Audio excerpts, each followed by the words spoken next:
And if you could just don't mind starting out by saying and spelling out your first and last name, please. Sure. Tom Kemery, Kemery. And title position with Fire warden. Okay. Do you mind just giving a brief update right now as to the fire and what you're doing then? We're preparing plans for overnight. We're very successful today. We're just not quite where we want to be. So we're going to keep people here overnight and then pick up again tomorrow and during the daylight. At night, we don't want to put too many people out in the dark because of safety issues and things like that.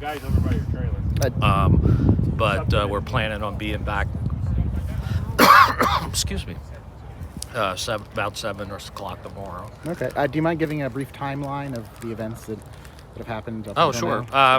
The fire was initially dispatched at 11:30, 23:31 last night, and began on the city side of Neversink, and with the bad weather conditions, was able to travel up over the top, wrap around the west side going to the south side, and then extended east almost to Neversink Mountain Road, but we held it short there. Okay. And that's where we're at today. And just talk a little bit about the effort that you guys are putting into last night and then today. Well, last night, just multiple resources. If you would think of it in a structure fire, a second or third alarm, we were probably that high as far as those requests. And we were battling extremely low humidity, high winds, and the fact that everything's been drought dry for the past number of weeks. And it just, it's like all the holes in the cheese lining up, and, it really presented a problem for. I saw there was a helicopter up. Did that help out? Oh, yeah. We did use the helicopter for observation, mapping, and planning. And then also it was still a problem on the east side of the mountain, and we had to do water drops to get it under control. Do you know how many firefighters or personnel that are out here? Well, a lot have come and gone. It was probably a good 100, 150. Sure, I know maybe not at the same time, but yeah. Personnel, and now it'll drop down tonight to just the skeleton crew to keep an eye on things, and then tomorrow the more resources will come back after everybody has some time to get some sleep and come back. As pretty much every county has had a fire this size or larger, and we've been up to help them. Some of those folks are coming to help us. It's just almost nightmarish to say as far as fire conditions are concerned. Do you know how large? Or how yeah, many it's acres is it? 170 plus change in acres. So again, it's one of the larger fires we've seen here.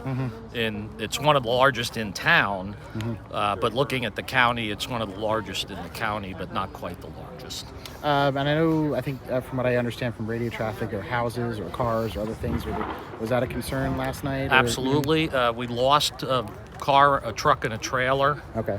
And that was on top of the mountain? Up on top, yep. And then we had the extension towards the houses where we're able to stop it in all those cases. South 9th Street here, and then Fairview Street in the city, the homes on the south side of Fairview Street, and then the homes along the top. Neversink Mountain Road, Centennial, Gannett Lane, all those properties had to be evacuated. Yeah, I was going to ask you then, they were evacuations then? All the two, Fairview and the top, were evacuated. These folks were advised, but we didn't get it to travel. It probably traveled down to about 50 yards. It was 60 yards from set up, or is it 2 shelters set up, or just? That's correct. Yeah, we had 2 jurisdictions involved. Reading, well, actually 3 jurisdictions, 2 with homes. So the Lower Alsace jurisdiction and the Reading jurisdiction each activated their emergency management. Okay. And then those people, their responsibility is setting up shelters, and the police department handles the And there were evacuations. homeowners that used those, is that correct? And there were residents and homeowners that used the shelters? And that's what they were provided for. Okay, yeah. I don't have numbers on Oh, who yeah, went that's where okay, or but- anything like that. But they were being used, though. People did use them. As far as I know, yeah. Okay. Once I turned it over to EMA, I tried to how to get it out because of of all course. the other stuff we're doing. The third municipality was Coomer Township. Okay. So they were involved in, but they don't have any residents on their side of the mountain until you get down really low where the horse farm is over there and that sort of thing. So. Just two last things. Any concerns going forward, or? Well, obviously the weather's not breaking anytime soon. We're going to have some rains reportedly tomorrow, but it is not going to be enough to do anything about this. We're still going to be here for 5 days or 7 days or more to get this all under So this might take a little while then. Oh, this is going to be an extended operation. There is no doubt.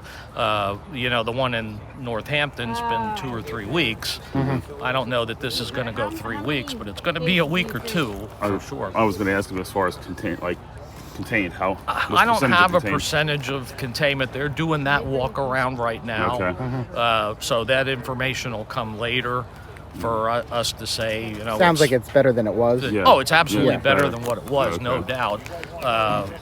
Just simply by the fact the wind died down. Yeah, that helps a lot. But there's still places that it spilled over here, it spilled over there. So we had to get it and make sure that line's not breached again and stuff like that. It's tedious from that standpoint. One last thing would be just, is there anything the community can do to help out? Or? Well, as I've said to your other compatriots in the press, there is a burn ban in progress or in place. It doesn't cover everything, but my vote, however little it means, is don't burn at all. I mean, even if you are in a situation where the burning as a part of an agricultural practice is still permitted. The problem is I wouldn't do that anyway just because it'll get out of control and now it starts a woods fire or a house fire or something like that. And then there are burn pits that are permitted because they have a cage over top.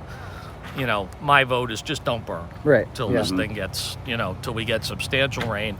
The rain tomorrow or tonight into tomorrow, whenever it decides to come, that fluctuated a couple times, is not going to be enough to take care of the drought or this dry fuel. That rain's going to evaporate and we'll be back to where we were today probably by Monday morning.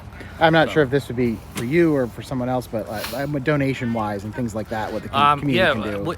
Honestly, we've been overwhelmed and I'm very appreciative. I've already talked to the managing director for the city to get some information out there that the fire department and the fire resources here really appreciate the donations. But I'm just worried that we even had more donations that we had to kind of turn away. But people would just drive up to the fire stations and drop stuff off. We had no control to say no. Because, now, when they called, when they called, and we could say, "Oh, we really appreciate it," but no, we don't have. But we had several restaurants want to send pizzas, and we just had a lot of food to give, and it was great from that standpoint. But you know, we appreciate it, but it just I just don't want to see stuff go to waste. Oh, of course. So the canteen service, they use their water, and then the donated water we gave back to them to restock, so they don't have to buy it through their treasury or kitty type thing, and that sort of thing. Same thing with snacks. What they gave us in snacks, we gave back to them so that they don't have to pay to replace it, and really appreciative of it. Yeah, well, I know you got a lot to do, so thank you for your time, sir. You're quite welcome. Thank you. All right, have a good day.